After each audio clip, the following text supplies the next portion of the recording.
The Three Musketeers by Alexandre Dumas. Chapter 18. Lover and Husband.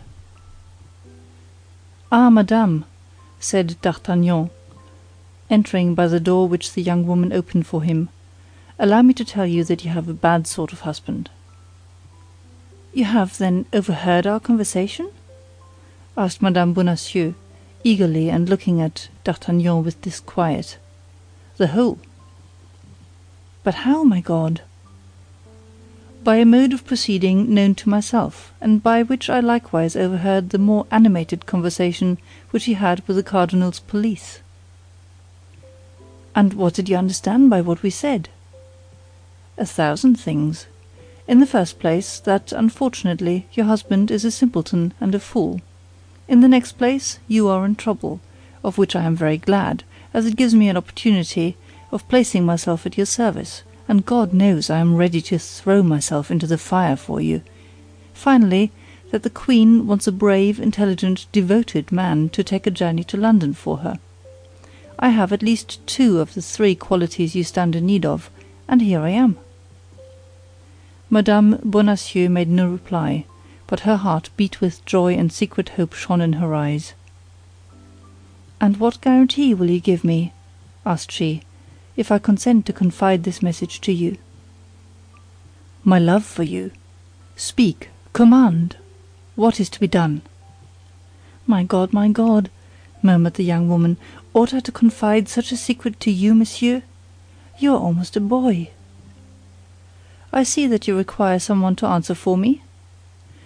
I admit that would reassure me greatly. Do you know Athos? No. Porthos? No.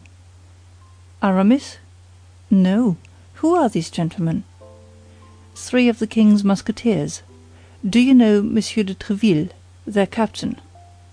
Oh, yes, him. I know him, not personally, but from having heard the queen speak of him more than once as a brave and loyal gentleman. You do not fear lest he should betray you to the cardinal? Oh, no, certainly not. Well, reveal your secret to him, and ask him whether, however important, however valuable, however terrible it may be, you may not confide it to me. But the secret is not mine, and I cannot reveal it in this manner. You were about to confide it to Monsieur Bonacieux, said D'Artagnan with chagrin. As one confides a letter to the hollow of a tree, to the wing of a pigeon, to the collar of a dog. And yet me, you see plainly that I love you. You say so. I am an honorable man. You say so. I am a gallant fellow. I believe it. I am brave. Oh, I am sure of that. Then put me to the proof. Madame Bonacieux restrained for a minute by a last hesitation, but there was such an ardor in his eyes, such persuasion in his voice, that she felt herself constrained to confide in him. Besides, she found herself in circumstances where everything must be risked for the sake of everything. The queen might be as much injured by too much reticence as by too much confidence, and, let us admit it, the involuntary sentiment which she felt for her young protector decided her to speak. "Listen," said she. "I yield to your protestations, I yield to your assurances, but I swear to you, before God who hears us, that if you betray me, and my enemies pardon me, I will kill myself while accusing you of my death."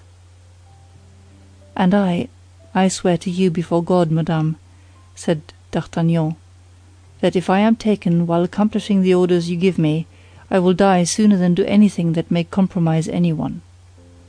Then the young woman confided in him the terrible secret of which chance had already communicated to him a part in front of the Samaritaine. This was their mutual declaration of love. D'Artagnan was radiant with joy and pride. This secret which he possessed, this woman whom he loved, confidence and love made him a giant. "I go," said he, "I go at once." "How, you will go?" said Madame Bonacieux. "And your regiment, your captain?" "By my soul, you had made me forget all that, dear Constance. Yes, you're right, a furlough is needful."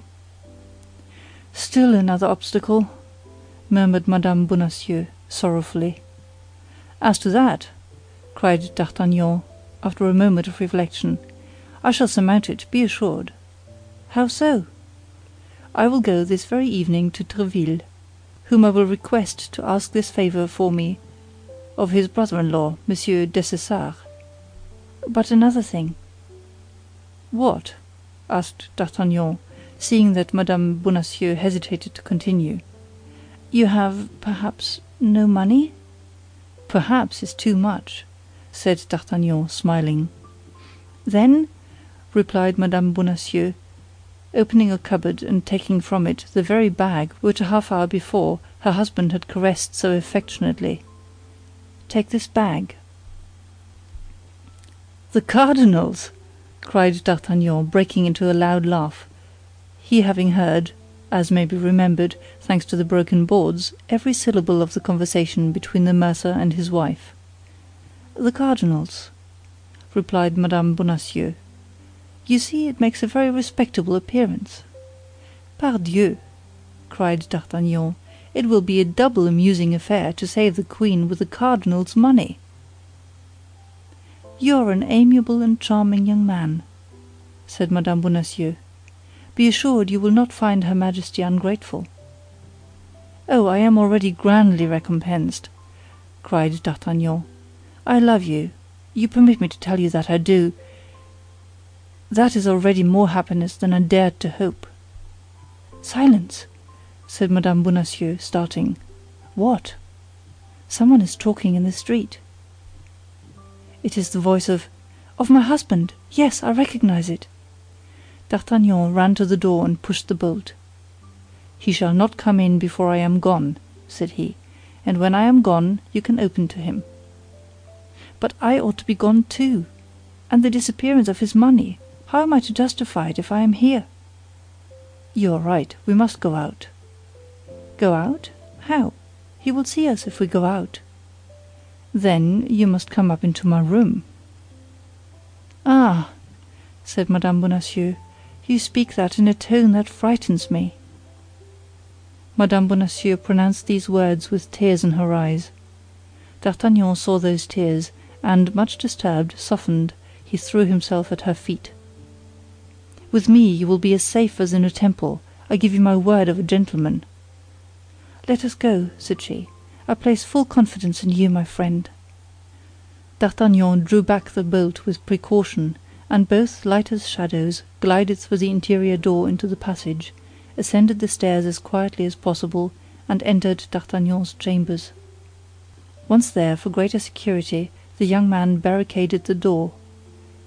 They both approached the window, and through a slit in the shutter they saw Bonacieux talking with a man in a cloak. At sight of this man, D'Artagnan started, and half drawing his sword, sprang toward the door. It was the man of Meung. "What are you going to do?" cried Mme. Bonacieux. "He will ruin us all." "But I have sworn to kill that man," said D'Artagnan. "Your life is devoted from this moment and does not belong to you. In the name of the queen, I forbid you to throw yourself into any peril which is foreign to that of your journey." "And do you command nothing in your own name?" "In my name," said Mme. Bonacieux, with great emotion, "in my name I beg you. But listen, they appear to be speaking of me." D'Artagnan drew near the window and lent his ear. Monsieur Bonacieux had opened his door, and seeing the apartment, had returned to the man in the cloak, whom he had left alone for an instant. "She is gone," said he. "She must have returned to the Louvre." "You are sure," replied the stranger, "that she did not suspect the intentions with which you went out?" "No," replied Bonacieux, with a self-sufficient air. "She is too superficial a woman." "Is the young guardsman at home?" "I do not think he is; as you see, his shutter is closed, and you can see no light shine through the chinks of the shutters." "All the same, it is well to be certain." "How so?" "By knocking at his door. Go." "I will ask his servant." Bonacieux re-entered the house, passed through the same door that had afforded a passage for the two fugitives, went up to D'Artagnan's door and knocked. No one answered. Porthos, in order to make a greater display, had that evening borrowed Planchet. As to D'Artagnan, he took care not to give the least sign of existence. The moment the hand of Bonacieux sounded on the door, the two young people felt their hearts bound within them. "There is nobody within," said Bonacieux. "Never mind, let us return to your apartment. We shall be safer there than in the doorway." "Ah, my God!" whispered Mme. Bonacieux, "we shall hear no more." "On the contrary," said D'Artagnan, "we shall hear better." D'Artagnan raised the 3 or 4 boards which made his chamber another ear of Dionysius, spread a carpet on the floor, went upon his knees and made a sign to Mme. Bonacieux to stoop as he did, toward the opening. "You are sure there is nobody there?" said the stranger. "I will answer for it," said Bonacieux. "And you think that your wife—" "Has returned to the Louvre." "Without speaking to anyone but yourself?" "I am sure of it." "That is an important point, you do understand." "Then the news I brought you is of value?" "The greatest, my dear Bonacieux. I don't conceal this from you." "Then the cardinal will be pleased with me?" "I have no doubt of it." "The great cardinal! Are you sure, in her conversation with you, that your wife mentioned no names?" "I think not." "She did not name Madame de Chevreuse, the Duke of Buckingham, or Madame de Vernet?" "No, she only told me she wished to send me to London to serve the interests of an illustrious personage." "The traitor!" murmured Mme. Bonacieux. "Silence," said D'Artagnan, taking her hand, which, without thinking of it, she abandoned to him. "Never mind," continued the man in the cloak, "you were a fool not to have pretended to accept the mission. You would then be in present possession of the letter. The state, which is now threatened, would be safe, and you—" "And I?" "Well, the cardinal would have given you letters of nobility." "Did he tell you so?" "Yes, I know that he meant to afford you that agreeable surprise." "Be satisfied," replied Bonacieux. "My wife adores me, and there is yet time." "The ninny!" murmured Mme. Bonacieux. "Silence," said D'Artagnan, pressing her hand more closely. "How is there still time?" asked the man in the cloak. "I go to the Louvre. I ask for Mme. Bonacieux. I say that I have reflected. I renew the affair. I obtain the letter, and I run directly to the cardinal." "Well, go quickly. I will return soon to learn the result of your trip." The stranger went out. "Infamous!" said Mme. Bonacieux, addressing this epithet to her husband. "Silence," said D'Artagnan, pressing her hand still more warmly. A terrible howling interrupted these reflections of D'Artagnan and Mme. Bonacieux. It was her husband, who had discovered the disappearance of the money bag, and was crying, "Thieves!" "Oh, my God!" cried Mme. Bonacieux. "He will rouse the whole quarter."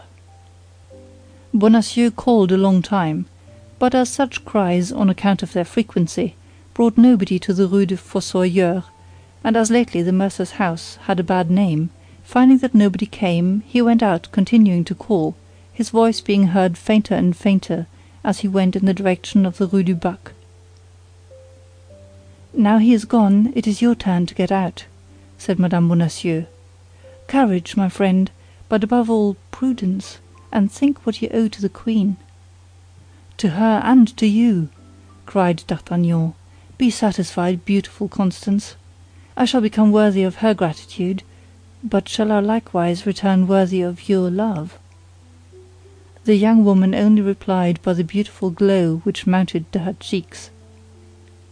A few seconds afterward, D'Artagnan also went out, enveloped in a large cloak, which ill concealed the sheath of a long sword.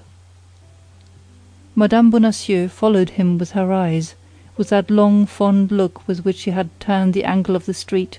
She fell on her knees, and clasping her hands, "Oh, my God!" cried she, "protect the queen! Protect me!" Chapter 18. The Three Musketeers by Alexandre Dumas. Chapter 19. Plan of Campaign. D'Artagnan went straight to Monsieur de Tréville's. He had reflected that in a few minutes the cardinal would be warned by this cursed stranger, who appeared to be his agent, and he judged, with reason, he had not a moment to lose. The heart of the young man overflowed with joy. An opportunity presented itself to him in which there would be, at the same time, glory to be acquired and money to be gained, and as a far higher encouragement, it brought him into close intimacy with a woman he adored. This chance did, then, for him, at once more than he would have dared to ask of Providence.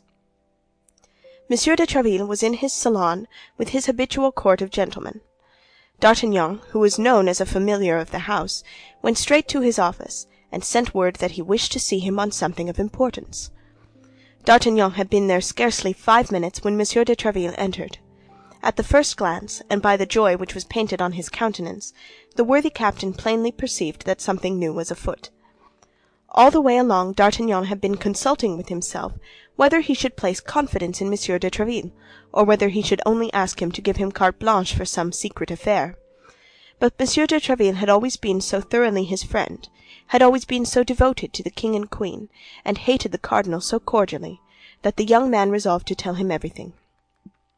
"Did you ask for me, my good friend?" said Monsieur de Tréville. "Yes, monsieur," said D'Artagnan, lowering his voice, "and you will pardon me, I hope, for having disturbed you when you know the importance of my business." "Speak, then. I am all attention." "It concerns nothing less," said D'Artagnan, "than the honor, perhaps the life, of the queen." "What did you say?" asked Monsieur de Tréville, glancing round to see if they were surely alone, and then fixing his questioning look upon D'Artagnan. "I say, monsieur, that chance has rendered me master of a secret, which you will guard, I hope, young man, with your life, but which I must impart to you, monsieur, for you alone can assist me in the mission I have just received from Her Majesty." "Is the secret your own?" "No, monsieur, it is Her Majesty's." "Are you authorized by Her Majesty to communicate it to me?" "No, monsieur, for on the contrary, I am desired to preserve the profoundest mystery." "Why then are you about to betray it to me?" "Because, as I said, without you I can do nothing, and I am afraid you will refuse me the favor I come to ask if you do not know to what end I ask it. Keep your secret, young man, and tell me what you wish." "I wish you to obtain for me from Monsieur Dessessart leave of absence for 15 days." "When?" "This very night." "You leave Paris?" "I am going on a mission." "May you tell me whither?" "To London." "Has anyone an interest in preventing your arrival there?" "The cardinal, I believe, would give the world to prevent my success." "And you are going alone?" "I am going alone." "In that case you will not get beyond Bondy. I tell you so by the faith of de Tréville." "How so?" "You will be assassinated." "And I shall die in the performance of my duty." "But your mission will not be accomplished." "That is true," replied D'Artagnan. "Believe me," continued Tréville, "in enterprises of this kind, in order that one may arrive, 4 must set out." "Ah, you are right, monsieur," said D'Artagnan, "but you know Athos, Porthos, and Aramis, and you know if I can dispose of them." "Without confiding to them the secret which I am not willing to know?" "We are sworn, once for all, to implicit confidence and devotedness against all proof. Besides, you can tell them that you have full confidence in me, and they will not be more incredulous than you. I can send to them leave of absence for 15 days, that is all, to Athos, whose wound still makes him suffer, to go to the waters of Forget, to Porthos and Aramis to accompany their friend, whom they are not willing to abandon in such a painful condition. Sending their leave of absence will be proof enough that I authorize their journey." "Thanks, monsieur, you are 100 times too good." "Begone, then. Find them instantly, and let all be done tonight. But first, write your request to Dessessart. Perhaps you had a spy at your heels, and your visit, if it should ever be known to the cardinal, will thus seem legitimate." D'Artagnan drew up his request, and Monsieur de Tréville, on receiving it, assured him that by 2 o'clock in the morning the 4 leaves of absence should be at the respective domiciles of the travelers. "Have the goodness to send mine to Athos's residence. I should dread some disagreeable encounter if I were to go home." "Be easy. Adieu, and a prosperous voyage. A propos," said Monsieur de Tréville, calling him back, D'Artagnan returned. "Have you any money?" D'Artagnan tapped the bag he had in his pocket. "Enough?" asked Monsieur de Tréville. 300 pistoles. "Oh, plenty. That would carry you to the end of the world. Begone, then." D'Artagnan saluted Monsieur de Tréville, who held out his hand to him. D'Artagnan pressed it with a respect mixed with gratitude. Since his first arrival at Paris, he had had constant occasion to honor this excellent man, whom he had always found worthy, loyal, and great. His first visit was to Aramis, at whose residence he had not been since the famous evening on which he had followed Mme. Bonacieux. Still further, he had seldom seen the young Musketeer, but every time he had seen him, he had remarked a deep sadness imprinted on his countenance. This evening especially, Aramis was melancholy and thoughtful. D'Artagnan asked him some questions about this prolonged melancholy. Aramis pleaded as his excuse a commentary upon the 18th chapter of St. Augustine, which he was forced to write in Latin for the following week, and which preoccupied him a good deal. After the two friends had been chatting a few moments, a servant from Monsieur de Tréville entered, bringing a sealed packet. "What is that?" asked Aramis. "The leave of absence Monsieur has asked for," replied the lackey. "For me? I have asked for no leave of absence." "Hold your tongue and take it," said D'Artagnan. "And you, my friend, there is a demi-pistole for your trouble. You will tell Monsieur de Tréville that Monsieur Aramis is very much obliged to him. Go." The lackey bowed to the ground and departed. "What does all this mean?" asked Aramis. "Pack up all you want for a journey of a fortnight and follow me." "But I cannot leave Paris just now without knowing—" Aramis stopped. "What has become of her, I suppose you mean," continued D'Artagnan. "Become of whom?" replied Aramis. "The woman who was here, the woman with the embroidered handkerchief." "Who told you there was a woman here?" replied Aramis, becoming pale as death. "I saw her." "And you know who she is?" "I believe I can guess, at least." "Listen," said Aramis. "Since you appear to know so many things, can you tell me what has become of that woman?" "I presume that she has returned to Tours." "To Tours?" "Yes, that may be. You evidently know her. But why did she return to Tours without telling me anything?" "Because she was in fear of being arrested." "Why has she not written to me, then?" "Because she was afraid of compromising you." "D'Artagnan, you restore me to life!" cried Aramis. "I fancied myself despised, betrayed. I was so delighted to see her again. I could not have believed she would risk her liberty for me, and yet for what other cause could she have returned to Paris?" "For the cause which today takes us to England." "And what is this cause?" "Oh, you'll know it some day, Aramis, but at present I must imitate the discretion of the doctor's niece." Aramis smiled, as he remembered the tale he had told his friends on a certain evening. "Well, then, since she has left Paris, and you are sure of it, D'Artagnan, nothing prevents me, and I am ready to follow you. You say we are going—" "To see Athos now, and if you will come thither, I beg you to make haste, for we have lost much time already. A propos, inform Bazin."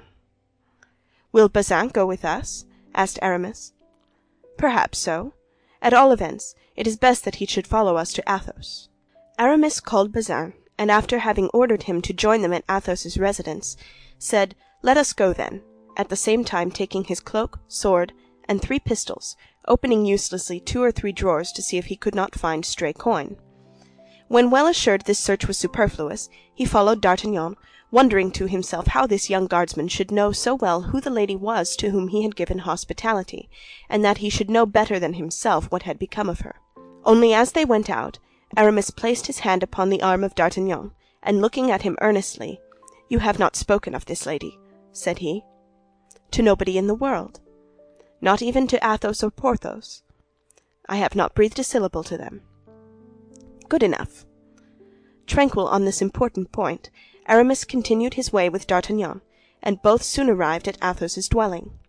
They found him holding his leave of absence in one hand, and Monsieur de Tréville's note in the other. "Can you explain to me what signify this leave of absence and this letter, which I have just received?" said the astonished Athos. "My dear Athos, I wish, as your health absolutely requires it, that you should rest for a fortnight.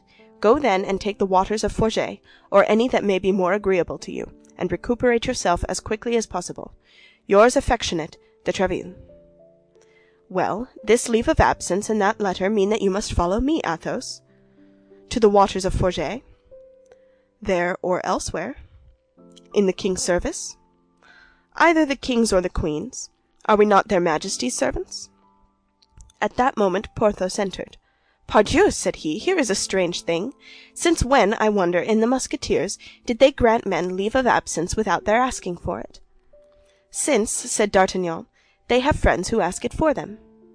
"Aha!" said Porthos, "it appears there's something fresh here." "Yes, we are going," said Aramis. "To what country?" demanded Porthos. "My faith, I don't know much about it," said Athos. "Ask D'Artagnan." "To London, gentlemen," said D'Artagnan. "To London!" cried Porthos. "And what the devil are we going to do in London?" "That is what I am not at liberty to tell you, gentlemen. You must trust to me." "But in order to go to London," added Porthos, "money is needed, and I have none." "Nor I," said Aramis. "Nor I," said Athos. "I have," replied D'Artagnan, pulling out his treasure from his pocket and placing it on the table. "There are in this bag 300 pistoles. Let us each take 75. That is enough to take us to London and back. Besides, make yourselves easy. We shall not all arrive at London." "Why so?" "Because in all probability some one of us will be left on the road." "Is this then a campaign which we are now entering?" "One of a most dangerous kind, I give you notice." "Ah, but if we risk being killed," said Porthos, "at least I should like to know what for." "You would be all the wiser," said Athos. "And yet," said Aramis, "I am somewhat of Porthos' opinion."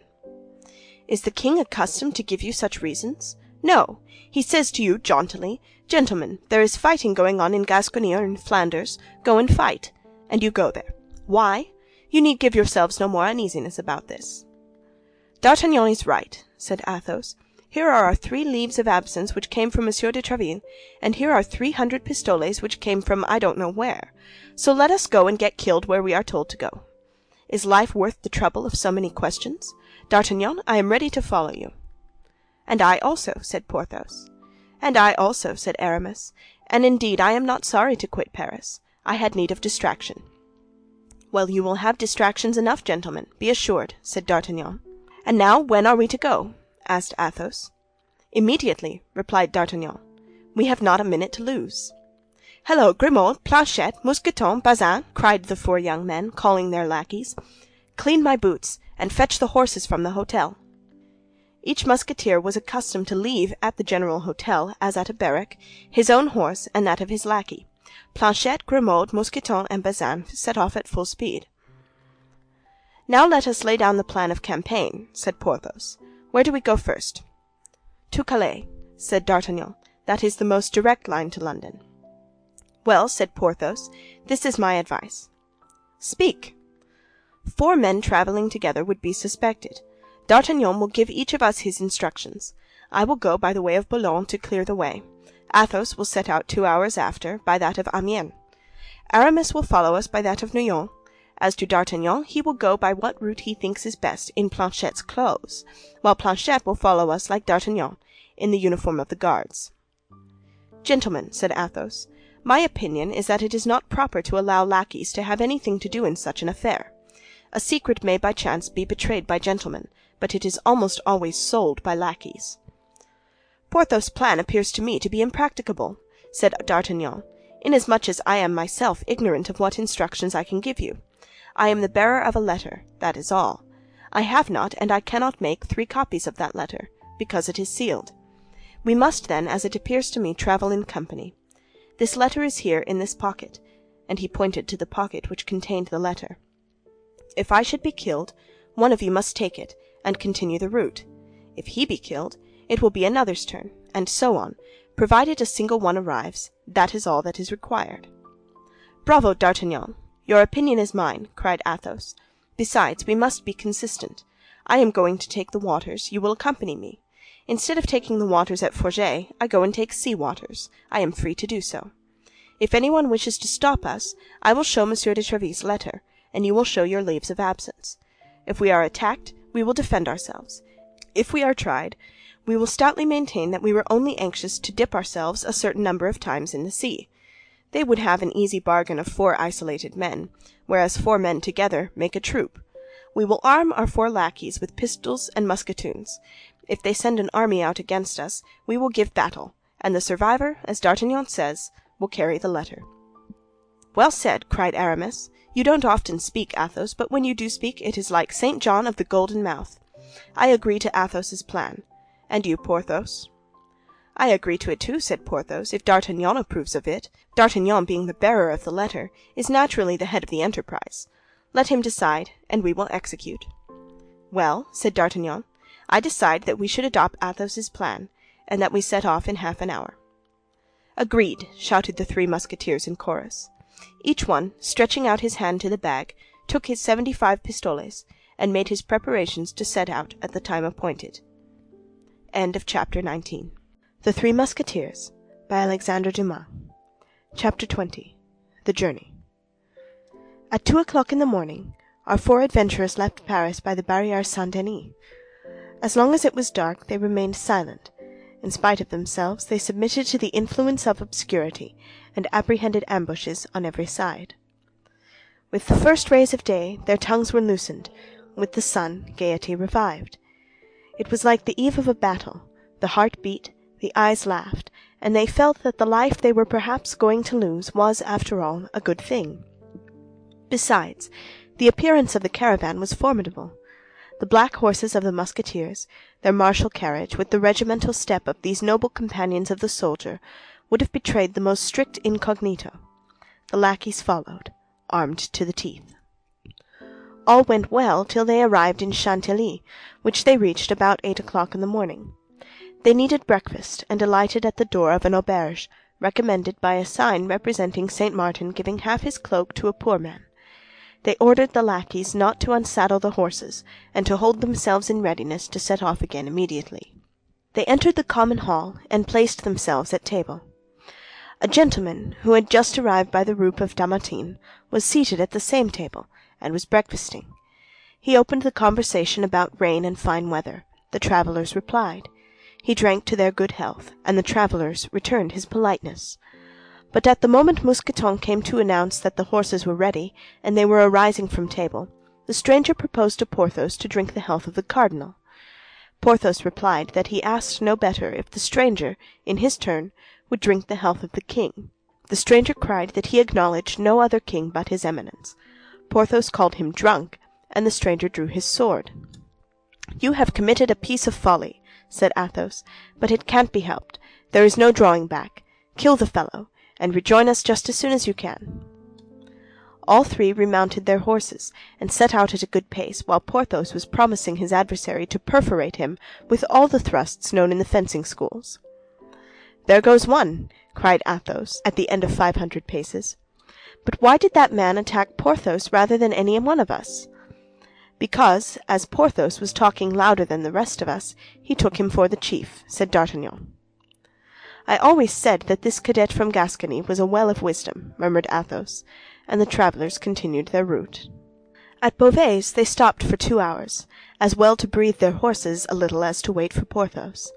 At the end of 2 hours, as Porthos did not come, not any news of him, they resumed their journey.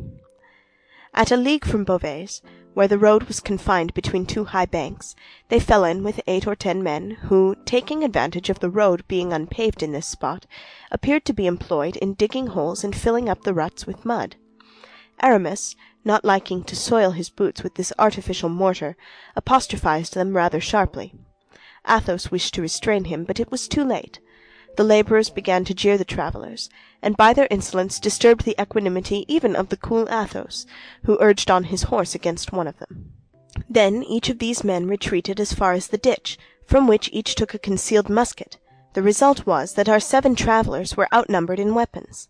Aramis received a ball which passed through his shoulder, and Mousqueton another ball which lodged in the fleshy part which prolongs the lower portion of the loins. Therefore Mousqueton alone fell from his horse, not because he was severely wounded, but not being able to see the wound, he judged it to be more serious than it really was. "It was an ambuscade!" shouted D'Artagnan. "Don't waste a charge! Forward!" Aramis, wounded as he was, seized the mane of his horse, which carried him on with the others. Mousqueton's horse rejoined them, and galloped by the side of his companions. "That will serve us for a relay," said Athos. "I would rather have had a hat," said D'Artagnan. "Mine was carried away by a ball. By my faith, it is very fortunate that the letter was not in it." "They'll kill poor Porthos when he comes up," said Aramis. "If Porthos were on his legs, he would have rejoined us by this time," said Athos. "My opinion is that on the ground the drunken man was not intoxicated." They continued at their best speed for 2 hours, although the horses were so fatigued that it was to be feared they would soon refuse service. The travelers had chosen crossroads, in the hope that they might meet with less interruption, but at Crèvecœur Aramis declared that he could proceed no further. In fact, it required all the courage which he concealed beneath his elegant form and polished manners to bear him so far. He grew more pale every minute, and they were obliged to support him on his horse. They lifted him off at the door of a cabaret, left Bazin with him, who, besides, in a skirmish was more embarrassing than useful, and set forward again, in the hope of sleeping at Amiens. "Morbleu!" said Athos, as they were again in motion. "Reduced to 2 masters and Grimaud and Planchet. Morbleu, I won't be their dupe, I will answer for it. I will neither open my mouth nor draw my sword between this and Calais. I swear by—" "Don't waste time in swearing," said D'Artagnan. "Let us gallop if our horses will consent." And the travelers buried their rowels in their horses' flanks, who thus vigorously stimulated recovered their energies. They arrived at Amiens at midnight, and alighted at the auberge of the Golden Lily. The host had the appearance of as honest a man as any on earth. He received the travelers with his candlestick in one hand and his cotton nightcap in the other. He wished to lodge the 2 travelers each in a charming chamber, but unfortunately these charming chambers were at the opposite extremities of the hôtel. D'Artagnan and Athos refused them. The host replied that he had no other worthy of their excellencies, but the travelers declared they would sleep in the common chamber, each on a mattress which might be thrown upon the ground. The host insisted, but the travelers were firm, and he was obliged to do as they wished. They had just prepared their beds and barricaded their doors within, when someone knocked at the yard shutter. They demanded who was there, and recognizing the voices of their lackeys, opened the shutter. It was indeed Planchet and Grimaud. "Grimaud can take care of the horses," said Planchet. "If you are willing, gentlemen, I will sleep across your doorway, and then you will be certain that nobody can reach you." "And on what will you sleep?" said D'Artagnan. "Here is my bed," replied Planchet, producing a bundle of straw. "Come, then," said D'Artagnan, "you are right. Mine host's face does not please me at all. It is too gracious." "Nor me either," said Athos. Planchet mounted by the window and installed himself across the doorway, while Grimaud went and shut himself up in the stable, undertaking that by 5 o'clock in the morning he and the 4 horses should be ready. The night was quiet enough. Toward 2 o'clock in the morning somebody endeavored to open the door, but as Planchet awoke in an instant and cried, "Who goes there?" somebody replied that he was mistaken, and went away. At 4 o'clock in the morning they heard a terrible riot in the stables. Grimaud had tried to waken the stable boys, and the stable boys had beaten him. When they opened the window, they saw the poor lad lying senseless, with his head split by a blow with a pitchfork. Planchet went down into the yard, and wished to saddle the horses, but the horses were all used up. Mousqueton's horse, which had traveled for 5 or 6 hours without a rider the day before, might have been able to pursue the journey, but by an inconceivable error the veterinary surgeon, who had been sent for, as it appeared, to bleed one of the host's horses, had bled Mousqueton's. This began to be annoying. All these successive accidents were perhaps the result of chance, but they might be the fruits of a plot. Athos and D'Artagnan went out, while Planchet was sent to inquire if there were not 3 horses for sale in the neighborhood. At the door stood 2 horses, fresh, strong, and fully equipped. These would just have suited them. He asked where their masters were, and was informed that they had passed the night in the inn, and were then settling their bill with the host. Athos went down to pay the reckoning, while D'Artagnan and Planchet stood at the street door. The host was in a lower and back room, to which Athos was requested to go. Athos entered without the least mistrust, and took out 2 pistoles to pay the bill. The host was alone, seated before his desk, one of the drawers of which was partly open. He took the money which Athos offered to him, and after turning and turning it over and over in his hands, suddenly cried out that it was bad, and that he would have him and his companions arrested as forgers. "You blackguard!" cried Athos, going toward him. "I'll cut your ears off." At the same instant, 4 men, armed to the teeth, entered by side doors, and rushed upon Athos. I am taken!" shouted Athos, with all the power of his lungs. "Go on, D'Artagnan! Spur! Spur!" And he fired 2 pistols. D'Artagnan and Planchet did not require twice bidding. They unfastened the 2 horses that were waiting at the door, leaped upon them, buried their spurs in their sides, and set off at full gallop. "Do you know what has become of Athos?" asked D'Artagnan of Planchet, as they galloped on. "Ah, monsieur," said Planchet, "I saw one fall at each of his 2 shots, and he appeared to me, through the glass door, to be fighting with his sword with the others." "Brave Athos," murmured D'Artagnan, "and to think that we are compelled to leave him. Maybe the same fate awaits us 2 paces hence. Forward, Planchet, forward! You are a brave fellow." "As I told you, monsieur," replied Planchet, "Picards are found out by being used. Besides, I am here in my own country, and that excites me." And both, with free use of the spur, arrived at St. Omer without drawing bit. At St. Omer they breathed their horses with the bridles passed under their arms for fear of accident, and ate a morsel from their hands on the stones of the street, after they departed again. At 100 paces from the gates of Calais, D'Artagnan's horse gave out, and could not be made by any means to get up again, the blood flowing from his eyes and his nose. There still remained Planchet's horse, but he stopped short and could not be made to move a step. Fortunately, as we have said, they were within 100 paces of the city. They left their 2 nags upon the high road, and ran toward the quay. Planchet called his master's attention to a gentleman who had just arrived with his lackey, and only preceded them by about 50 paces. They made all speed to come up to this gentleman, who appeared to be in great haste. His boots were covered with dust, and he inquired if he could not instantly cross over to England. "Nothing would be more easy," said the captain of a vessel ready to set sail. "But this morning came an order to let no one leave without express permission from the cardinal." "I have that permission," said the gentleman, drawing the paper from his pocket. "Here it is." "Have it examined by the governor of the port," said the shipmaster, "and give me the preference." "Where shall I find the governor?" "At his country house." "And that is situated?" "At a quarter of a league from the city. Look, you may see it from here, at the foot of that little hill, that slated roof." "Very well," said the gentleman, and with his lackey he took the road to the governor's country house. D'Artagnan and Planchet followed the gentleman at a distance of 500 paces. Once outside the city, D'Artagnan overtook the gentleman as he was entering a little wood. "Monsieur, you appear to be in great haste." "No one can be more so, monsieur." "I am sorry for that," said D'Artagnan, "for as I am in great haste likewise, I wish to beg you to render me a service." "What?" "To let me sail first." "That's impossible," said the gentleman. "I have traveled 60 leagues in 40 hours, and by tomorrow at midday I must be in London." "I have performed that same distance in 40 hours, and by 10 o'clock in the morning I must be in London." "Very sorry, monsieur, but I was here first, and I will not sail second." "I am sorry too, monsieur, but I arrived second and must sail first." "The king's service," said the gentleman. "My own service," said D'Artagnan. "But this is a needless quarrel you seek with me, as it seems to be." "Parbleu! What do you desire it to be?" "What do you want?" "Would you like to know?" "Certainly."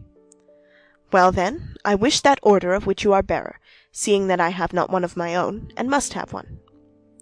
"You jest, I presume." "I never jest." "Let me pass." "You shall not pass." "My brave young man, I will blow out your brains. Hola, Lupin, my pistols!" "Planchet," called out D'Artagnan, "take care of the lackey. I will manage the master."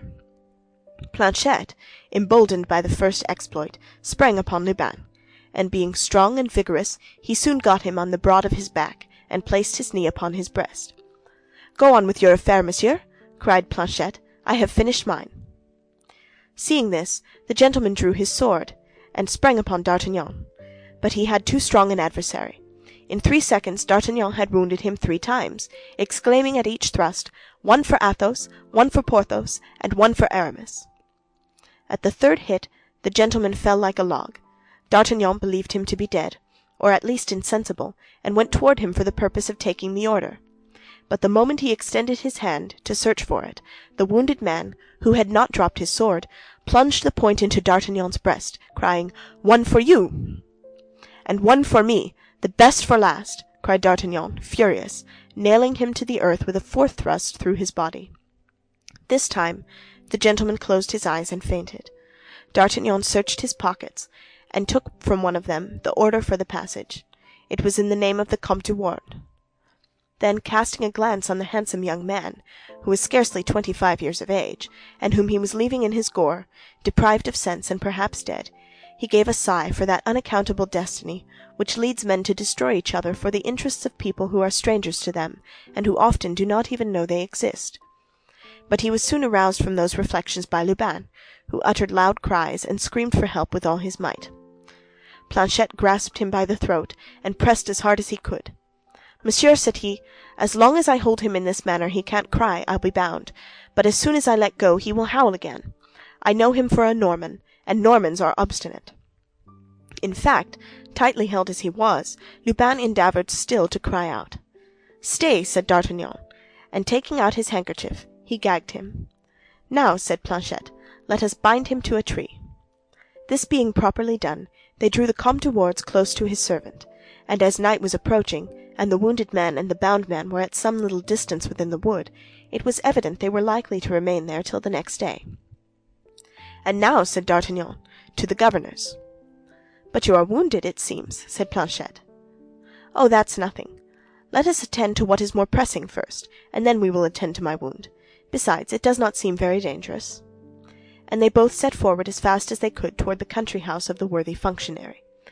The Comte de Wardes was announced, and D'Artagnan was introduced. "You have an order signed by the cardinal?" said the governor. "Yes, monsieur," replied D'Artagnan. "Here it is." "Ah, it is quite regular and explicit," said the governor. "Most likely," said D'Artagnan. "I am one of his most faithful servants." "It appears that his Eminence is anxious to prevent someone from crossing to England." "Yes, a certain D'Artagnan, a Béarnese gentleman who left Paris in company with 3 of his friends, with the intention of going to London." "Do you know him personally?" asked the governor. "Whom?" "This D'Artagnan." "Perfectly well." "Describe him to me, then." "Nothing more easy." And D'Artagnan gave, feature for feature, a description of the Comte de Wardes. "Is he accompanied?" "Yes, by a lackey named Lubin." "We will keep a sharp lookout for them, and if we lay hands on them, his Eminence may be assured they will be reconducted to Paris under a good escort." "And by doing so, monsieur the governor," said D'Artagnan, "you will deserve well of the cardinal. Shall you see him on your return, monsieur count?" "Without a doubt." "Tell him, I beg you, that I am his humble servant." "I will not fail." Delighted with this assurance, the governor countersigned the passport and delivered it to D'Artagnan. D'Artagnan lost no time in useless compliments. He thanked the governor, bowed, and departed. Once outside, he and Planchet set off as fast as they could, and by making a long detour, avoided the wood and re-entered the city by another gate. The vessel was quite ready to sail, and the captain was waiting on the wharf. "Well," said he, on perceiving D'Artagnan. "Here is my pass countersigned," said the latter. "And that other gentleman?" "He will not go today," said D'Artagnan. "But here, I'll pay you for us two." "In that case let us go," said the shipmaster. "Let us go," repeated D'Artagnan. He leaped with Planchet into the boat, and 5 minutes after they were on board. It was time, for they had scarcely sailed half a league when D'Artagnan saw a flash and heard a detonation. It was the cannon which announced the closing of the port. He had now leisure to look to his wound. Fortunately, as D'Artagnan had thought, it was not dangerous. The point of the sword had touched a rib, and glanced along the bone. Still further, his shirt had stuck to the wound, and he had lost only a few drops of blood. D'Artagnan was worn out with fatigue. A mattress was laid upon the deck for him. He threw himself upon it and fell asleep. On the morrow, at break of day, they were still 3 or 4 leagues from the coast of England. The breeze had been so light all night they had made but little progress. At 10 o'clock the vessel cast anchor in the harbor of Dover, and at 10:30 D'Artagnan placed his foot on English land, crying, "Here I am at last!" But that was not all. They must get to London. In England the post was well served. D'Artagnan and Planchet took each a post-horse, and a postilion rode before them. In a few hours they were in the capital. D'Artagnan did not know London. He did not know a word of English, but he wrote the name of Buckingham on a piece of paper, and everyone pointed out to him the way to the Duke's hotel. The Duke was at Windsor hunting with the king. D'Artagnan inquired for the confidential valet of the duke, who, having accompanied him in all his voyages, spoke French perfectly well. He told him that he came from Paris on an affair of life and death, and that he must speak with his master instantly. The confidence with which D'Artagnan spoke convinced Patrick, which was the name of this minister of the minister. He ordered 2 horses to be saddled, and himself went as guide to the young guardsman. As for Planchet, he had been lifted from his horse as stiff as a rush. The poor lad's strength was almost exhausted. D'Artagnan seemed iron. On their arrival at the castle, they learned that Buckingham and the king were hawking in the marshes 2 or 3 leagues away. In 20 minutes they were on the spot named. Patrick soon caught the sound of his master's voice calling his falcon. "Whom must I announce to my Lord Duke?" asked Patrick. "The young man who one evening sought a quarrel with him on the Pont Neuf, opposite the Samaritaine." "A singular introduction. You will find that it is as good as another." Patrick galloped off, reached the duke, and announced to him in the terms directed that a messenger awaited him. Buckingham at once remembered the circumstance, and suspecting that something was going on in France of which it was necessary he should be informed, he only took the time to inquire where the messenger was, and recognizing from afar the uniform of the guards, he put his horse into a gallop, and rode straight up to D'Artagnan. Patrick discreetly kept in the background. "No misfortune has happened to the queen," cried Buckingham, the instant he came up, throwing all his fear and love into the question. "I believe not. Nevertheless, I believe she runs some great peril from which your grace alone can extricate her." "Ay," cried Buckingham, "what is it? I should be too happy to be of any service to her. Speak, speak." "Take this letter," said D'Artagnan. "This letter? From whom comes this letter?" "From her Majesty, as I think." "From her Majesty?" said Buckingham, becoming so pale that D'Artagnan feared he would faint as he broke the seal. "What is this rent?" said he, showing D'Artagnan a place where it had been pierced through. "Ah," said D'Artagnan, "I did not see that. It was the sword of the Comte de Wardes which made that hole, when he gave me a good thrust in the breast." "You are wounded?" asked Buckingham, as he opened the letter. "Nothing."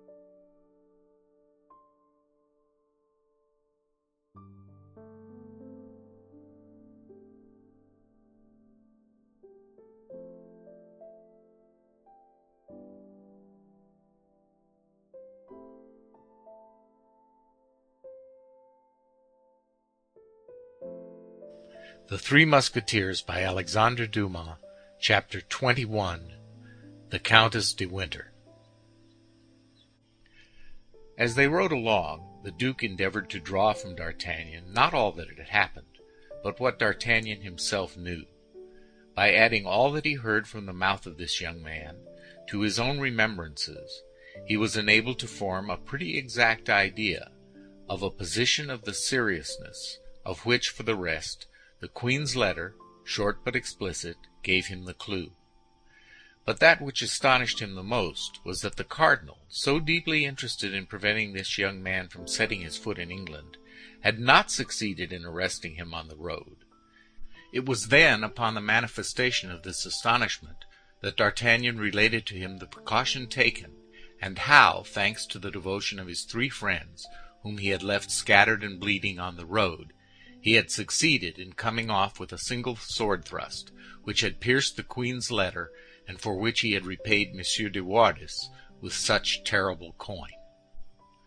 While he was listening to this recital, delivered with the greatest simplicity, the duke looked from time to time at the young man with astonishment, as if he could not comprehend how so much prudence, courage, and devotedness could be allied with a countenance which indicated not more than 20 years.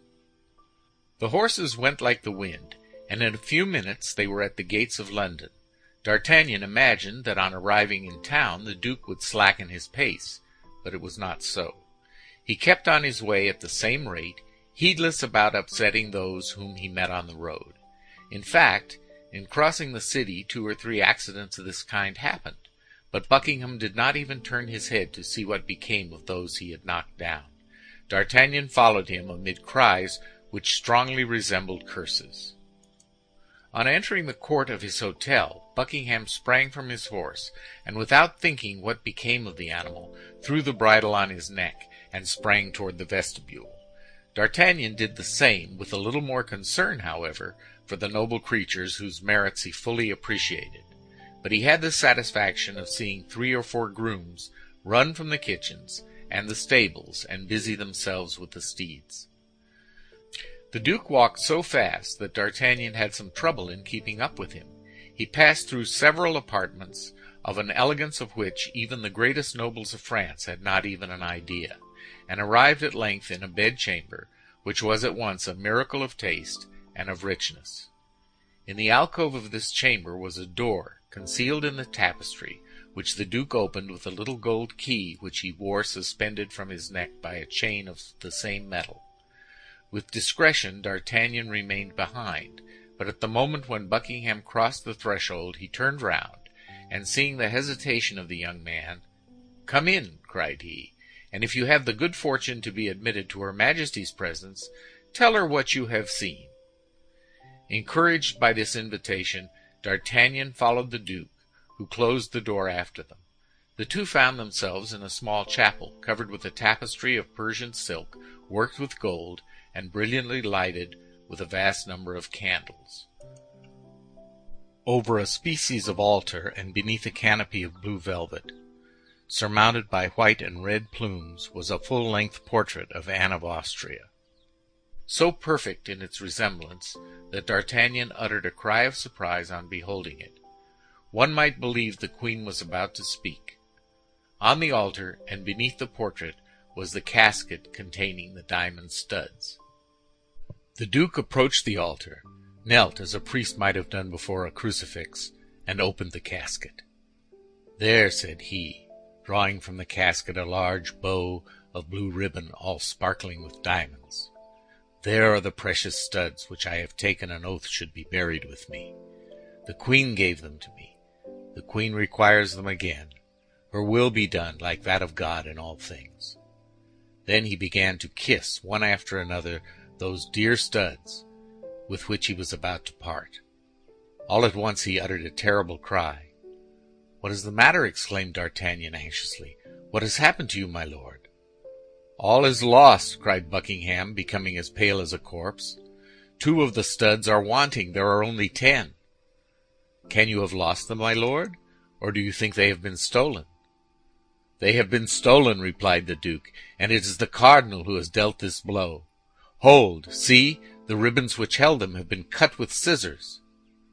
"If my lord suspects they have been stolen, perhaps the person who stole them still has them in his hands." "Wait, wait," said the Duke. "The only time I have worn these studs was at a ball given by the king 8 days ago at Windsor. The Countess de Winter, with whom I had quarreled, became reconciled to me at that ball. That reconciliation was nothing but the vengeance of a jealous woman.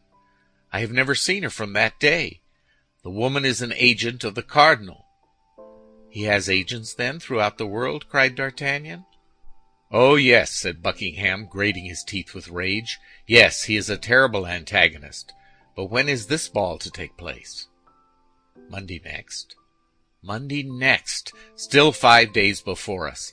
That's more time than we want. Patrick!" cried the Duke, opening the door to the chapel. "Patrick!" His confidential valet appeared. "My jeweler and my secretary."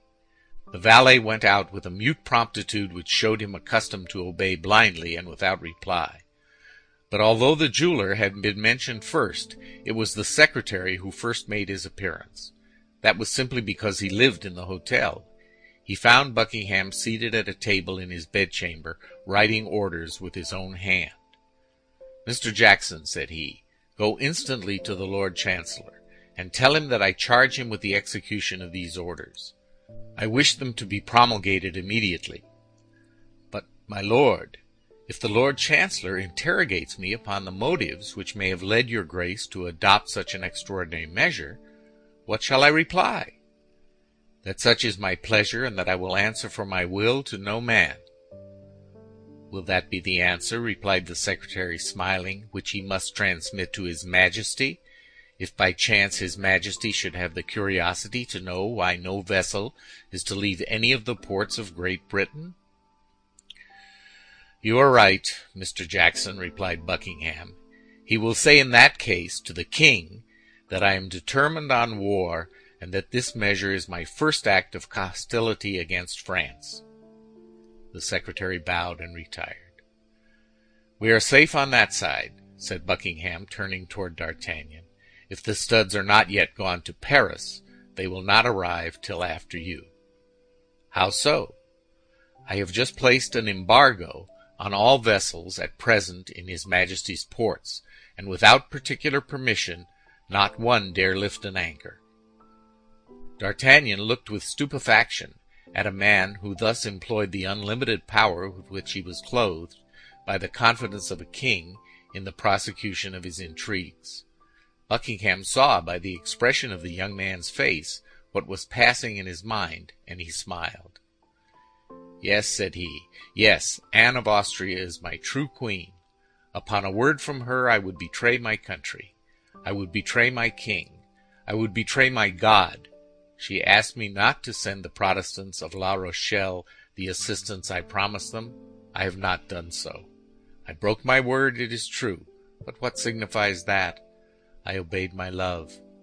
And have I not been richly paid for that obedience? It was to that obedience I owe her portrait." D'Artagnan was amazed to note by what fragile and unknown threads the destinies of nations and the lives of men are suspended.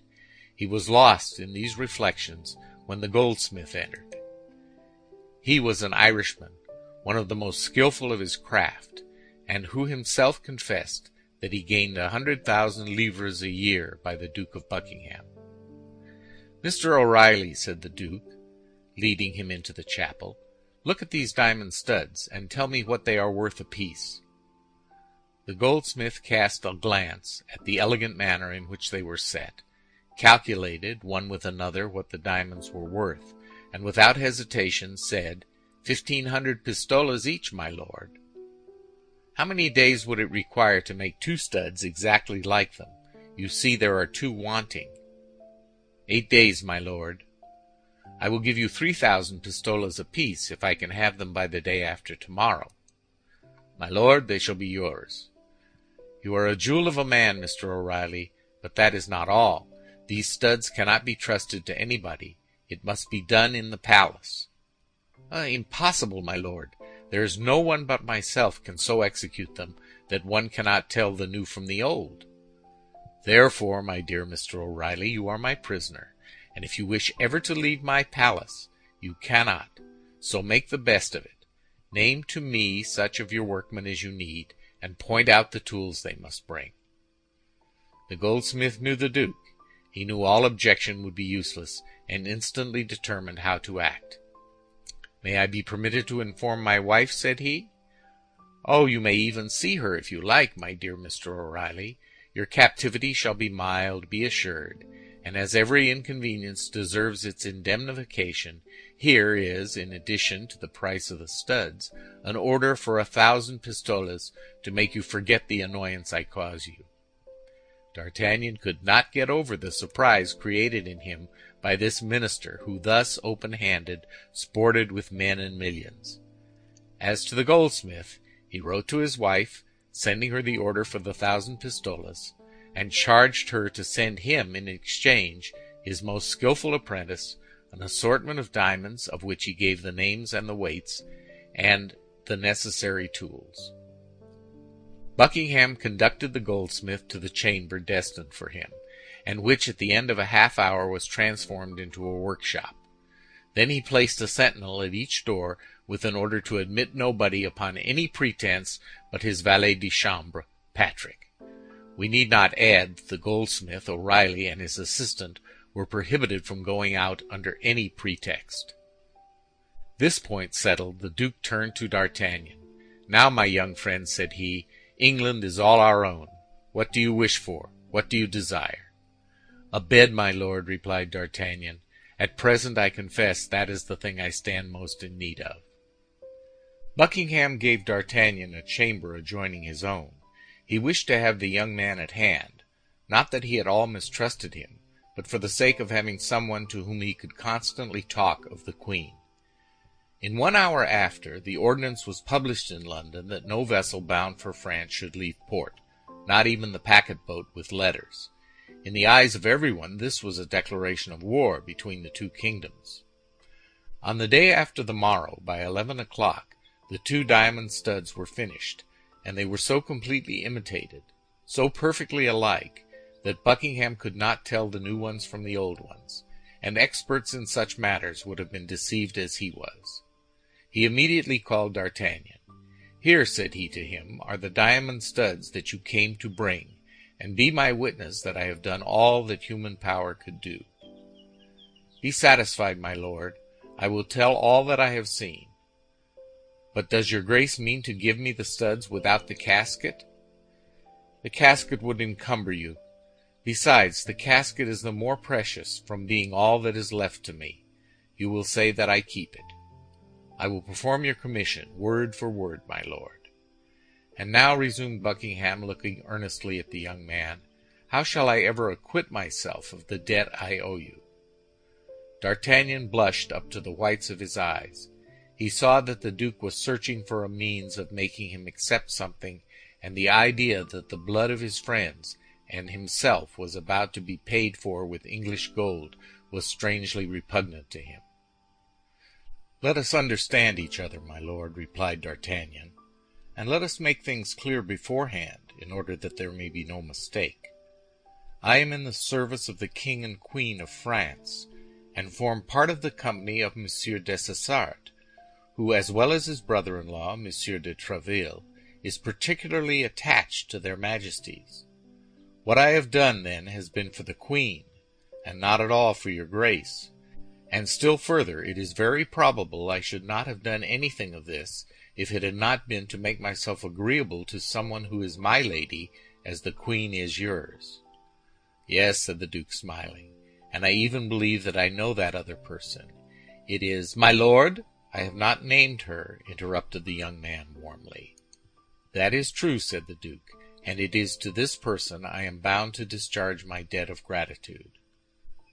"You have said, my lord, for truly at this moment, when there is question of war, I confess to you that I see nothing in your grace but an Englishman, and consequently an enemy, whom I should have much greater pleasure in meeting on the field of battle than in the park at Windsor or the corridors of the Louvre, all which, however, will not prevent me from executing, to the very point, my commission, or from laying down my life, if there be need of it, to accomplish it.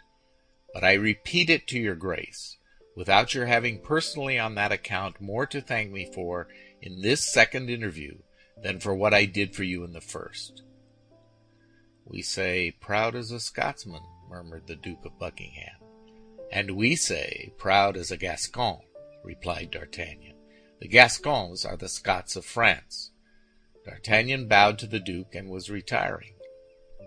"Well, are you going away in that manner?" "Where? And how?" "That's true. 'Fore gad, these Frenchmen have no consideration.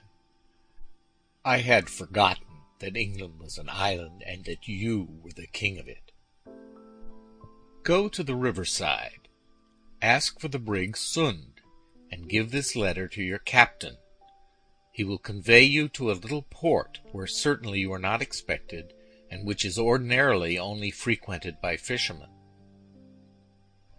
"The name of that port?" "St. Valery. But listen, when you have arrived there you will go to a mean tavern, without a name and without a sign, a mere fisherman's hut. You cannot be mistaken, there is but one. Afterward, you will ask for the host, and will repeat to him the word 'forward,' which means, in French, 'en avant.' It is the password. He will give you a horse, all saddled, and will point out to you the road you ought to take.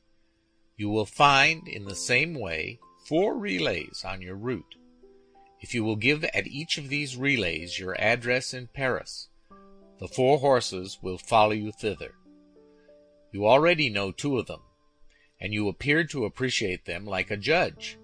They were those we rode on, and you may rely upon me for the others not being inferior to them. These horses are equipped for the field. However proud you may be, you will not refuse to accept one of them, and to request your 3 companions to accept the others. That is, in order to make war against us. Besides, the end justifies the means, as you Frenchmen say, does it not? Yes, my lord, I accept them, said D'Artagnan, and if it please God, we will make good use of your presence. Well, now your hand, young man. Perhaps we shall soon meet on the field of battle, but in the meantime we shall part good friends, I hope. Yes, my lord, but with the hope of soon becoming enemies. Be satisfied. I promise you that. I depend upon your word, my lord. D'Artagnan bowed to the Duke and made his way as quickly as possible to the riverside. Opposite the Tower of London he found the vessel that had been named to him, delivered his letter to the captain, who, after having it examined by the governor of the port, made immediate preparations to sail. 50 vessels were waiting to set out. Passing alongside one of them, D'Artagnan fancied he perceived on board it the woman of Meung, the same whom the unknown gentleman had called Milady, and whom D'Artagnan had thought so handsome. But thanks to the current of the stream and a fair wind, his vessel passed so quickly that he had little more than a glimpse of her. The next day, about 9 o'clock in the morning, he landed at St. Valery. D'Artagnan went instantly in search of the inn, and easily discovered it by the riotous noise which resounded from it. War between England and France was talked of as near and certain, and the jolly sailors were having a carousal.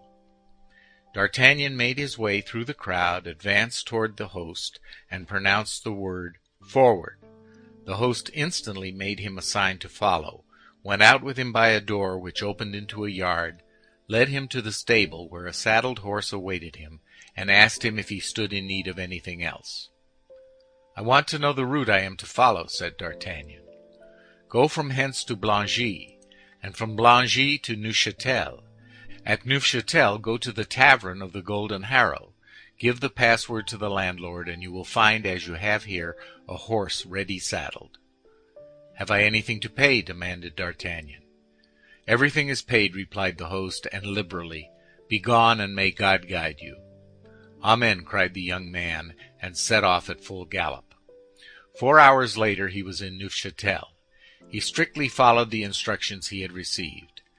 At Neufchâtel, as at St. Valery, he found a horse quite ready and awaiting him. He was about to remove the pistols from the saddle he had quit to the one he was about to fill, but he found the holsters furnished with similar pistols. "Your address at Paris?" "Hotel of the Guards, Company of Dessessart." "Enough," replied the questioner. "Which route must I take?" demanded D'Artagnan in his turn. "That of Rouen, but you will leave the city on your right.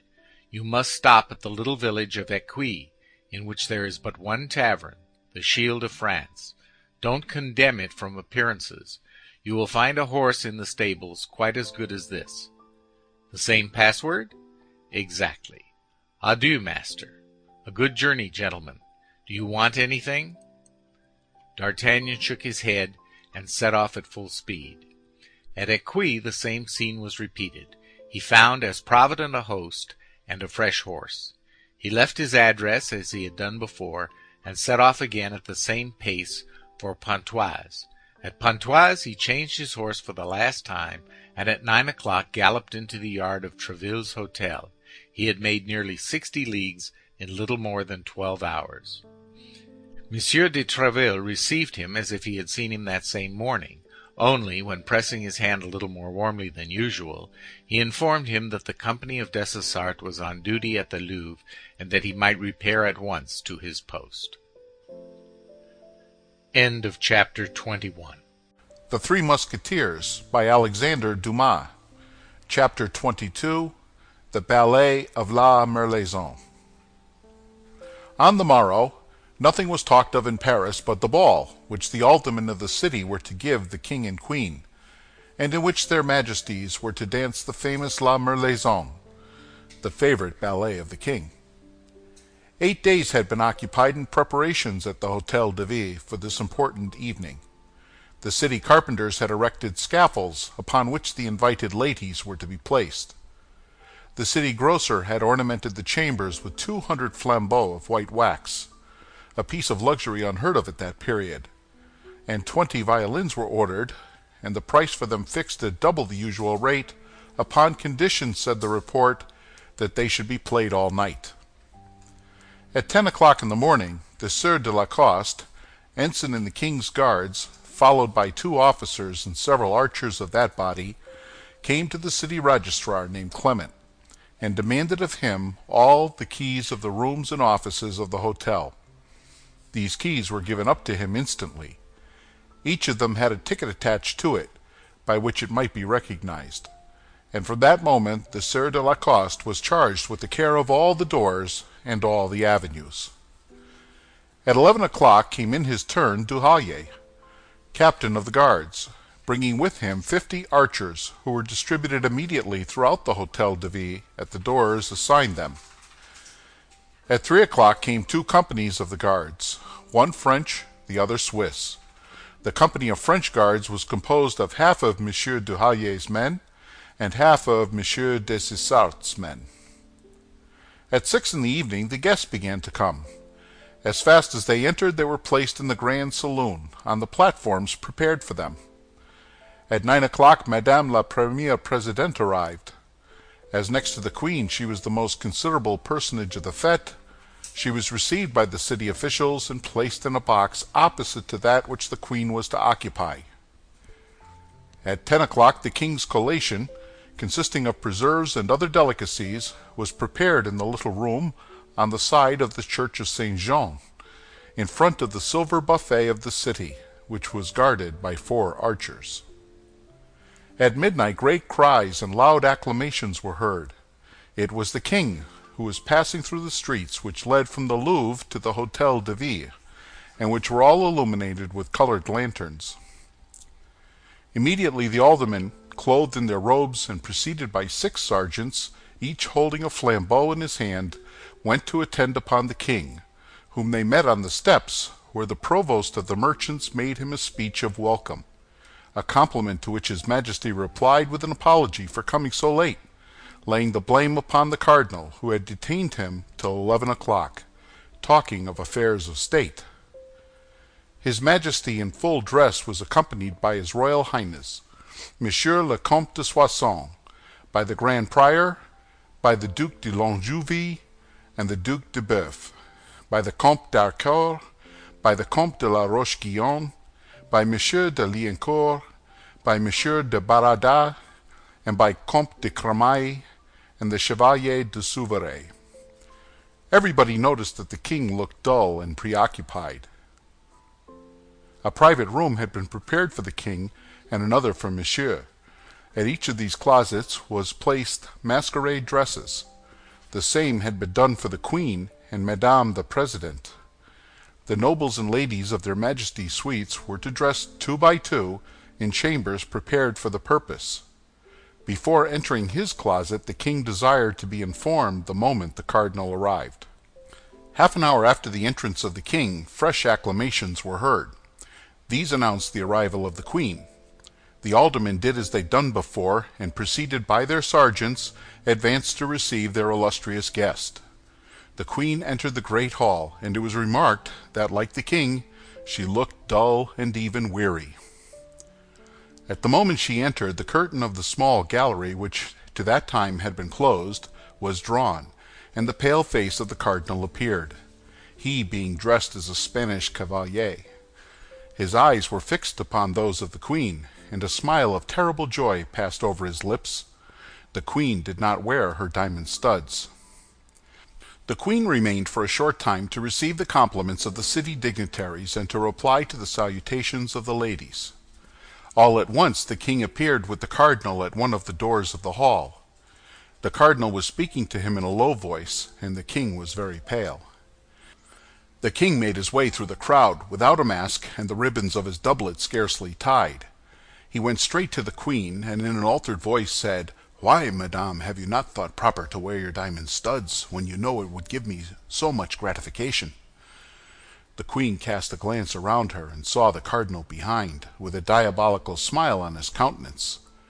"Sire," replied the Queen, with a faltering voice, "because in the midst of such a crowd as this, I feared some accident might happen to them." "And you are wrong, madame. If I made you that present, it was that you might adorn yourself therewith. I tell you, you are wrong." The voice of the king was tremulous with anger. Everybody looked and listened with astonishment, comprehending nothing of what passed. "Sire," said the queen, "I can send for them to the Louvre, where they are, and thus your majesty's wishes will be complied with." "Do so, madam, do so, and that at once, for within an hour the ballet will commence." The queen bent in token of submission, and followed the ladies who were to conduct her to her room. On his part, the king returned to his apartment. There was a moment of trouble and confusion in the assembly. Everybody had remarked that something had passed between the king and queen, but both of them had spoken so low that everybody, out of respect, withdrew several steps, so that nobody had heard anything. The violins began to sound with all their might, but nobody listened to them. The king came out first from his room. He was in a most elegant hunting costume, and Monsieur and the other nobles were dressed like him. This was the costume that best became the king. So dressed, he really appeared the first gentleman of his kingdom. The cardinal drew near the king and placed in his hand a small casket. The king opened it and found in it 2 diamond studs. "What does this mean?" demanded he of the cardinal. "Nothing," replied the latter. "Only if the queen has the studs, which I very much doubt, count them, sire, and you will only find 10. Ask her majesty who could have stolen from her the 2 studs that are here." The king looked at the cardinal as if to interrogate him, but he had not time to address any question to him. A cry of admiration burst from every mouth. If the king appeared to be the first gentleman of his kingdom, the queen was without doubt the most beautiful woman in France. It is true that the habit of a huntress became her admirably. She wore a beaver hat with blue feathers, a surtout of gray pearl velvet fastened with diamond clasps, and a petticoat of blue satin, embroidered with silver. On her left shoulder sparkled the diamond studs, on a bow of the same color as the plumes in the petticoat. The king trembled with joy, and the cardinal with vexation. Although distant as they were from the queen, they could not count the studs. The queen had them. The only question was, had she 10 or 12? At that moment the violins sounded the signal for the ballet. The king advanced toward Madame the Presidente, with whom he was to dance, and His Highness Monsieur with the queen. They took their places, and the ballet began. The king danced facing the queen, and every time he passed by her, he devoured with his eyes those studs of which he could not ascertain the number. A cold sweat covered the brow of the cardinal. The ballet lasted an hour, and had 16 entrées. The ballet ended amid the applause of the whole assemblage, and everyone reconducted his lady to her place, but the king took advantage of the privilege he had of leaving his lady to advance eagerly toward the queen. "I thank you, madame," said he, "for the deference you have shown to my wishes, but I think you want 2 of the studs, and I bring them back to you." With these words he held out to the queen the 2 studs the cardinal had given him. "How, sire?" cried the young queen, affecting surprise. "You are giving me, then, 2 more? I shall have 14." In fact, the king counted them, and the 12 studs were all on her majesty's shoulder. The king called the cardinal. "What does this mean, Monsieur Cardinal?" asked the king in a severe tone. "This means, sire," replied the cardinal, "that I was desirous of presenting her majesty with these 2 studs, and that not daring to offer them myself, I adopted this means of inducing her to accept them." "And I am the more grateful to your eminence," replied Anne of Austria, with a smile that proved she was not the dupe of this ingenious gallantry, "from being certain that these 2 studs alone have cost you as much as all the others cost his majesty." Then, saluting the king and the cardinal, the queen resumed her way to the chamber in which she had dressed, and where she was to take off her costume. The attention which we have been obliged to give, during the commencement of this chapter, to the illustrious personages we have introduced into it, has diverted us from an instant from him, to whom Anne of Austria owed the extraordinary triumph she had obtained over the cardinal, and who, confounded, unknown, lost in the crowd gathered at one of the doors, looked on this scene comprehensible only to four persons: the king, the queen, his eminence, and himself. The queen had just regained her chamber, and D'Artagnan was about to retire when he felt his shoulder lightly touched. He turned and saw a young woman who made him a sign to follow her. The face of this young woman was covered with a black velvet mask, but notwithstanding this precaution, which was in fact taken rather against others than against him, he at once recognized his usual guide, the light and intelligent Mademoiselle Bonacieux. On the evening before, they had scarcely seen each other for a moment at the apartment of the Swiss guard Germain, whither D'Artagnan had sent for her. The haste which the young woman was in to convey to the queen the excellent news of the happy return of her messenger prevented the two lovers from exchanging more than a few words. D'Artagnan therefore followed Mademoiselle Bonacieux, moved by a double sentiment, love and curiosity. All the way, and in proportion as the corridors became more deserted, D'Artagnan wished to stop the young woman, seize her and gaze upon her, were it only for a minute. But quick as a bird she glided between his hands, and when he wished to speak to her, her finger placed upon her mouth, with a little imperative gesture full of grace, reminded him that he was under the command of a power which he must blindly obey, and which forbade him even to make the slightest complaint.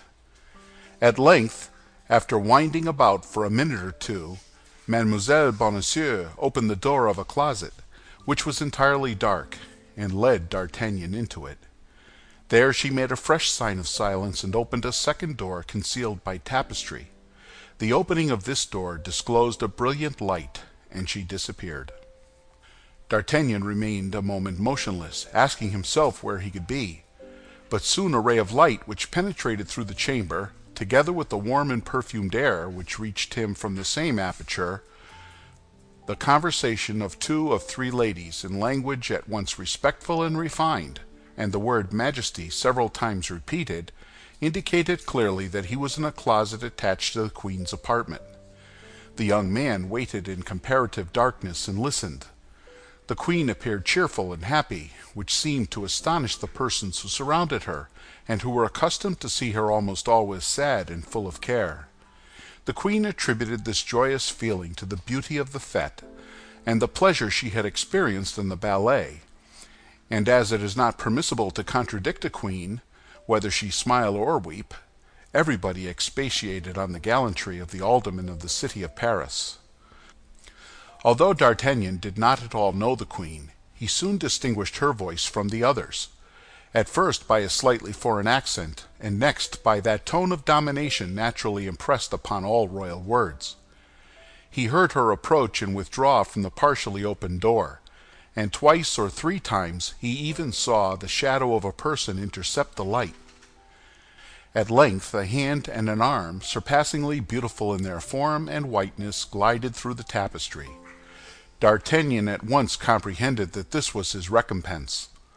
He cast himself on his knees, seized the hand, and touched it respectfully with his lips.